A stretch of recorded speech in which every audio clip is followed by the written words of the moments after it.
Série Jesus no livro de Mateus. O tema de hoje é Os Milagres do Reino. Uma simples viagem de retorno para casa se transforma na oportunidade para continuar servindo as pessoas. Logo que Jesus desceu da montanha, grandes multidões se amontoaram para ouvi-lo. Ele não podia nem queria evitar. Estava permanentemente aberto às necessidades delas, sem importar o lugar, tempo ou circunstâncias. Mateus disse que Jesus cumpria seu ministério pregando, ensinando e curando. Mateus 4, verso 23. Pregou o evangelho do reino. Ensinou o estilo de vida do reino. Mateus 5 até o capítulo 7. E agora relata alguns exemplos dos milagres curadores do reino. Assim conta o milagre que curou um servo do centurião. Digo-lhes, afirmou Jesus sobre o centurião, que muitos virão do Oriente e do Ocidente, e tomarão lugares à mesa com Abraão, Isaque e Jacó no reino dos céus. Mateus 8, versículo 11. O leproso, limpeza do pecado. Mateus 8, verso 1 a 4. Ora, descendo ele do monte, escreveu Mateus. Alguns entendem essa frase como se o relato seguinte tivesse acontecido nesse mesmo dia, porém não é assim. Mateus não conta sua história testemunhal em forma cronológica. Esse fato aconteceu em outro momento. Contudo, está incluído nesta parte do relato porque Mateus ordenou os incidentes de acordo com o tema tratado. A lepra e o pecado. Mateus 8, versos 1 e 2. O que Jesus fazia era sempre emocionante, por isso a multidão jamais o deixava. Quando Jesus desceu da montanha, não fica claro qual montanha. Um leproso se aproximou, ajoelhou-se diante dele e, perante a multidão surpreendida, lhe pediu: Senhor, se quiseres, podes purificar-me. Mateus coloca a história do leproso em primeiro lugar na série de milagres relatados, porque a lepra é símbolo do pecado, que é a primeira coisa que Jesus deseja resolver na vida de uma pessoa, a fim de que esta entre em seu reino. O poder do reino. Mateus 8, verso 3. Nada poderia ter sido mais dramático naquele instante. Jesus tinha ensinado o mais importante para entrar no reino: os princípios que o regem e o estilo de vida que Deus espera ver em seus cidadãos. Para que isso aconteça, é necessário poder, um poder superior às forças humanas, poder que faça parte do reino e, juntamente com o restante dele, também seja irradiado aos que desejam entrar nele. Esse poder só pode vir de Jesus. De outro modo, a entrada no reino seria impossível. Aqui está a oportunidade de mostrá-lo em ação. A multidão espera em silêncio. Quer ver o que acontecerá. Como responderá Jesus a esse pedido? Para Jesus não havia nenhum problema. Aquele era um pedido genuíno, um pedido de fé, um pedido respeitoso de sua vontade. Se quiseres, disse-lhe o leproso. Jesus estende a mão e o tocou. Tocar um leproso era arriscar-se a uma infecção e a acusação de todos, porque implicava impureza cerimonial. A lepra era símbolo do pecado e os judeus a consideravam marca visível do desagrado de Deus por um leproso, que indubitavelmente era pecador. Não podiam esquecer de Miriam, irmã de Moisés, Números 12, versos 9 e 10. Nem de Gease, o servo de Eliseu, 2 Reis 5, verso 27. Nem do rei Uzias, a quem Deus castigou com lepra por pecados específicos cometidos por ele, 2 Crônicas 26, versos 19 e 20. Os judeus criam que nenhum médico deveria tentar curar um leproso. Sofrendo uma enfermidade que representava castigo divino, só Deus poderia curá-lo. Por isso, quando Naamã, chefe do exército da Síria, visitou o rei de Israel em busca de cura para sua lepra, o rei respondeu: Acaso sou Deus? 2 Reis 5, verso 7. Com uma simplicidade só compreensível aos crentes, tomando o lugar de Deus, Jesus respondeu ao leproso: Quero, fica limpo. E Mateus espontaneamente informa, e imediatamente ele ficou limpo da sua lepra. Aqui se juntam a fé do leproso, o poder de Jesus e o testemunho de Mateus que narra a história, para que também nós creiamos e Jesus nos limpe da lepra do pecado, a fim de que possamos entrar em seu reino. Mas a formosura literária do relato não deve nos fazer perder a grandeza do seu conteúdo.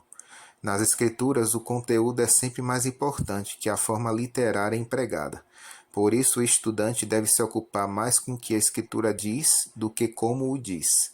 Deus inspira o conteúdo, mas as palavras e a forma literária são do escritor inspirado. O conteúdo desta preciosa frase, simples, bela e perfeita, está na maneira como o poder de Jesus agiu. Não exigiu grandes requisitos, só a autêntica necessidade do ser humano e a expressão de fé genuína. Jesus estava preparado para agir em seu favor. Ele sempre está preparado. Não há trâmites burocráticos, não há rituais extraordinários, não há taxas a pagar, não há méritos que justificar. Basta necessitar e crer. E nesse período Jesus expressou sua vontade em uma ordem simples: quero, fica limpo. A verdadeira autoridade não necessita de argumentos para ser demonstrada. Jesus não precisou dizer: quem manda aqui sou eu e vocês têm que me obedecer. Até a enfermidade reconheceu seu poder e a lepra imediatamente se foi. O testemunho do crente, Mateus 8, versículo 4. Instruiu Jesus: olha, não digas a ninguém, mas vai mostrar-te ao sacerdote e fazer a oferta que Moisés ordenou para servir de testemunho ao povo. Não o digas com palavras, dize-o com feitos. Comece por onde deve começar. A lepra estava sob a observação dos sacerdotes e só eles tinham autoridade para declarar a cura. Não saia falando por aí que não tem lepra, porque ninguém crerá. As pessoas fugirão de você. Sua palavra, nesse caso, não serve como testemunho. Não é assim em todos os casos, mas em relação com a lepra é assim. Uma vez que você tiver devotado a oferta requerida em gratidão a Deus pela cura, e o sacerdote o tiver declarado livre da lepra, você estará em condições de falar com as pessoas. Mas antes não. Para que o testemunho seja válido, tem que ser aceitável pelas pessoas. Se não for aceitável, será preciso cumprir os requisitos que o tornem aceitável. Não é que Deus ponha requisitos ao testemunho, é a aceitação das pessoas que o torna plausível. E como o testemunho tem que ter valor para quem o ouve, será preciso expressá-lo e, sobretudo, vivê-lo de maneira que possa ser aceito. O centurião, a fé que conduz ao reino. Mateus 8, versos 5 a 13. Não foi fácil avançar, arrastando uma multidão detrás de si. Constantemente o povo seguia Jesus por afeto e por curiosidade. Todos queriam estar com ele e sabiam que, estando perto dele, sempre poderiam ser testemunhas de algo extraordinário. Não estavam enganados. Ao chegar em Cafarnaum, aconteceu de novo. Um pedido de ajuda. Mateus 8, versos 5 e 6.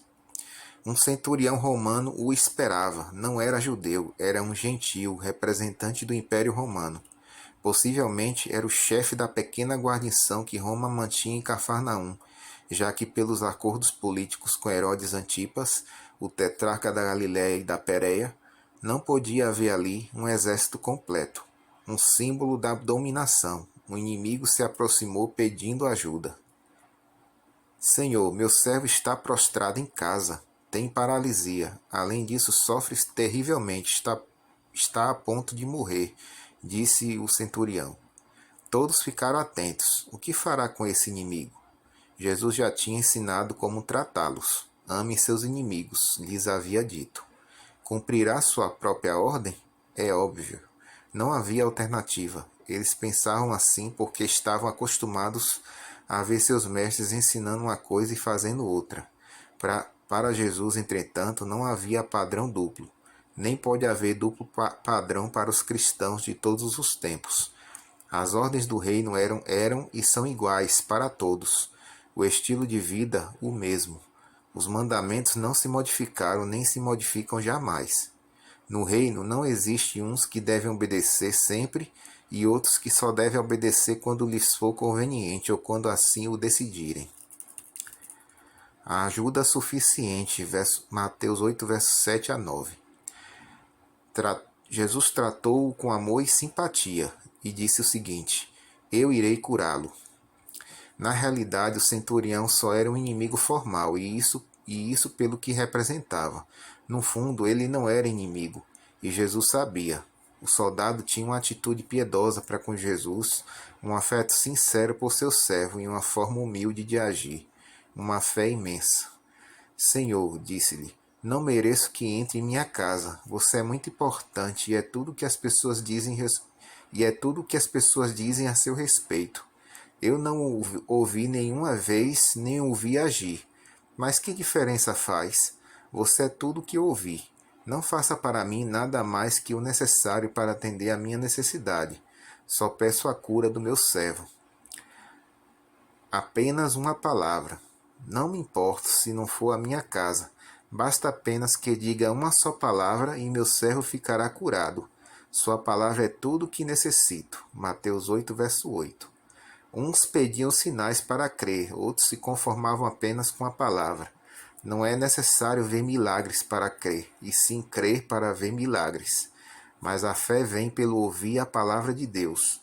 Tudo o que necessitamos hoje para crer é a palavra de Deus. Ela está sempre à nossa disposição, ao alcance de todos nós. Não peçamos mais. Pedir mais é pedir demais.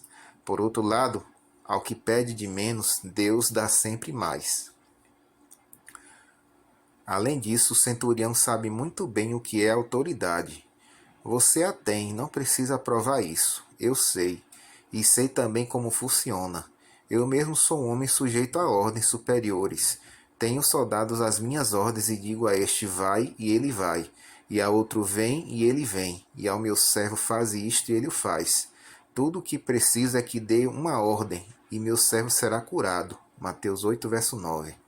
Frente à autoridade, resta apenas uma coisa: obediência. Ele sabia obedecer, sabia também que suas ordens eram obedecidas. Não poderia duvidar quanto à obediência correspondente à autoridade de Cristo. Teria de ser obedecida. A medida suficiente de fé. Mateus 8, versos 10 a 12. Agora quem se assombra é Jesus. Tão assombrado estava que trocou de interlocutor. Em lugar de continuar conversando com o centurião, dirigiu-se à multidão expectante e curiosa. Todos queriam saber o que aconteceria. A fé que obedece. Jesus disse: asseguro-lhes que em Israel não encontrei ninguém que tenha tanta fé. Nem vocês. Como isso era possível? Entre eles havia aqueles que tinham deixado tudo para segui-lo. E não era suficiente? A fé que deixa tudo não é a fé que Jesus louva. Entre eles havia quem estava disposto a aceitar todos os seus ensinos. E não era suficiente? A fé que aceita tudo não é a fé que Jesus louva. Jesus louvou a fé que obedece. Por quê? Porque os obedientes o seguem, mas nem todos os que o seguiram obedeceram. Porque os obedientes aceitam tudo, mas nem todos os que tudo aceitaram obedeceram. Os obedientes são os que entram no reino dos céus. Entrada dos não súditos do reino. Jesus continuou dizendo: digo-lhes que, como um centurião, muitos virão do Oriente e do Ocidente e tomarão lugares à mesa com Abraão, Isaque e Jacó no reino dos céus, porque creem com fé obediente. Mas os súditos do reino, por não terem fé que obedece, serão jogados fora, à escuridão, onde chorarão rangendo os dentes. Mateus 8, versículo 11. Como creste? Mateus 8, versículo 13. Voltando-se de novo ao centurião, disse-lhe: pode voltar, tudo fará como você creu. As obras milagrosas de Deus não só acontecem para benefício dos que creem com fé obediente, também beneficiam de acordo com a fé aqueles que os acompanham e pelos quais eles pedem. Na mesma hora, o servo do centurião ficou são.